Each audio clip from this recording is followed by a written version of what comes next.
When you picture a $300 million super yacht slicing through the Mediterranean, you probably imagine one thing: ultra-luxury.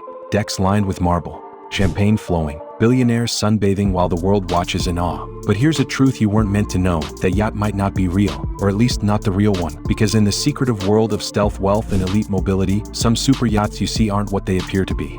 They're decoys, floating distractions designed to mislead, confuse, and protect. And once you understand why they exist, you'll never look at the ocean or the rich the same way again. Let's start with the basics. Billionaires don't just crave luxury. They crave privacy, leverage, and control. A super yacht isn't just a vacation toy, it's a command center, a place where billion-dollar deals happen, global strategies are crafted, and reputations are managed. That level of power doesn't just require privacy, it demands invisibility. Now think about this: with tools like AIS trackers, satellite imaging, marine traffic apps, and drone surveillance, even a curious teenager can track a billionaire's movements in real time. That's not just annoying, it's dangerous. Enter the decoy yacht. Some billionaires have multiple vessels, nearly identical in size and design, but only one is real. The others? Strategic misdirection. One yacht might be photographed in Monaco, another docked in the Maldives. But the owner? They're 3,000 miles away in international waters, conducting negotiations no one will ever hear about. These decoys aren't cheap imitations. They're fully functional yachts, sometimes costing tens of millions, outfitted to appear indistinguishable from the primary. Same flag registry, same layout, even similar crews. But they serve one purpose: to divert eyes away from the real action. Sometimes the decoy doesn't even leave port. It's docked in a high-traffic location like Ibiza or Cannes, playing the role of the vacation vessel. Photographers get their money shots. Twitter tracks the GPS. And meanwhile, the real yacht is halfway to the Arctic, silent and untraceable. In other cases, the decoy is used during international movement. Let's say the owner wants to meet with a discreet contact or attend a politically sensitive event.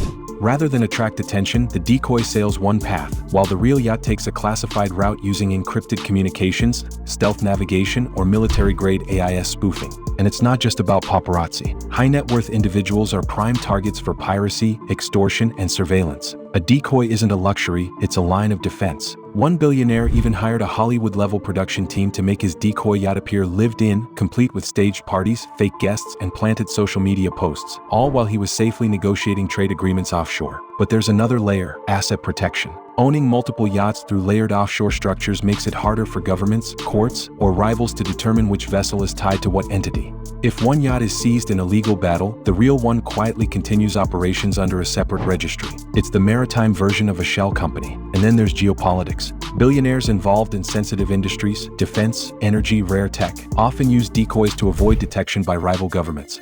One tech magnate even outfitted his decoy with outdated satellite gear so any intercepted signals would appear mundane, while the real yacht operated with quantum-encrypted comms deep in the Indian Ocean.